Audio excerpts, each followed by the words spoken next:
الحمد للہ الذی ہدانا لہذا وما كنا لنهتدی لولا ان ہدانا اللہ اما بعد فاعوذ باللہ من الشیطان الرجیم بسم اللہ الرحمن الرحیم ومن يتق اللہ یجعل له مخرجا ويرزقه من حيث لا يحتسب صدق اللہ العظیم۔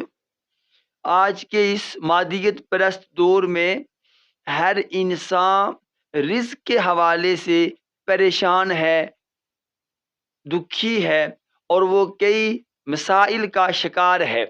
اللہ رب العالمین نے فرمایا وَمَن يَتَّقِ اللَّهَ يَجْعَل لَّهُ مَخْرَجًا کہ جو مسلمان بھی تقوی اختیار کرے گا، اللہ رب العالمین کا ڈر اور خوف اپنے دل میں رکھ کر زندگی گزارے گا، تو میں رب العالمین اس کو پریشانیوں سے، فکروں سے، مسائل سے نکلنے کا راستہ مہیا کر دوں گا۔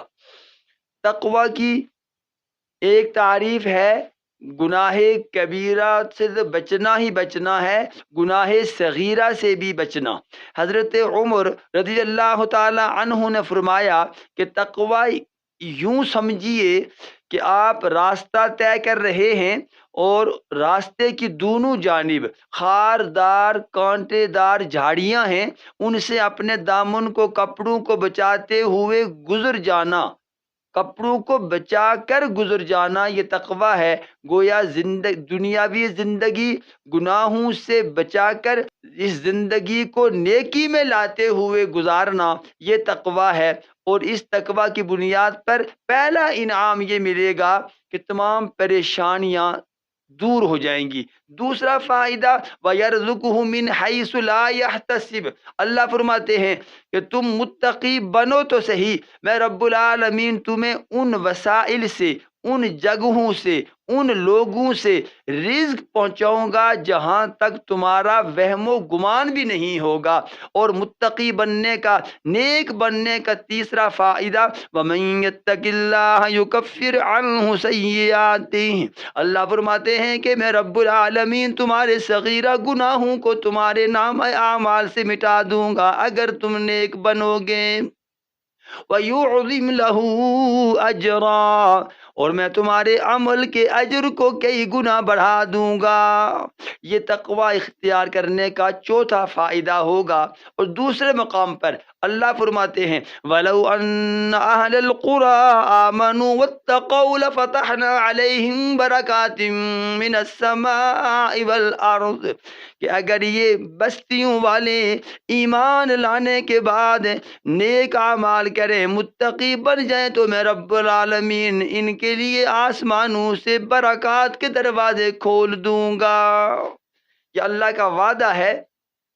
اللہ کے فیصلے ہماری نیتوں، ہمارے اعمال، ہمارے کریکٹر، سوچ اور فکر کی بنیاد پر ہوتے ہیں۔ اس لیے ہم میں سے ہر ایک کو نیک بننے کی، یعنی گناہ سے بچنے کی اور نیکی کرنے کی اللہ توفیق، اسباب اور ذرائع مہیا فرمائے۔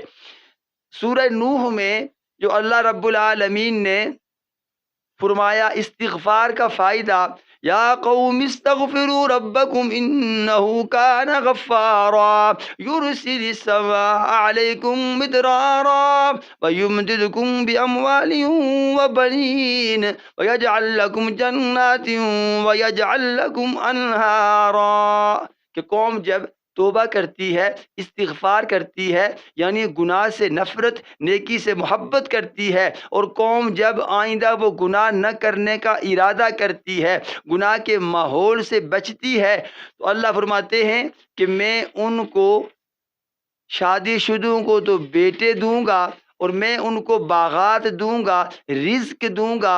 یہ تمام وعدے اللہ کے متقی بننے کی بنیاد پر اللہ نے یہ وعدے کیے ہیں۔ اس لیے لمبی لمبی تقاریر کرنے سے، دوسروں پر تنقید کرنے سے، دوسروں کے نقائص پر نظر رکھنے کے بجائے اپنی اصلاح کی جائے، نیکی کی راہ کو اپنایا جائے، رزق وافر کثیر نصیب ہوگا، رزق میں کشادگی ہوگی، وسعت پیدا ہوگی، اللہ رب العالمین ہمیں حلال رزق کی زیادتی کے لیے، حصول کے لیے متقی بننے کی توفیق عطا فرمائے، آمین ثم آمین، وآخر دعوانا ان الحمد للہ رب العالمین۔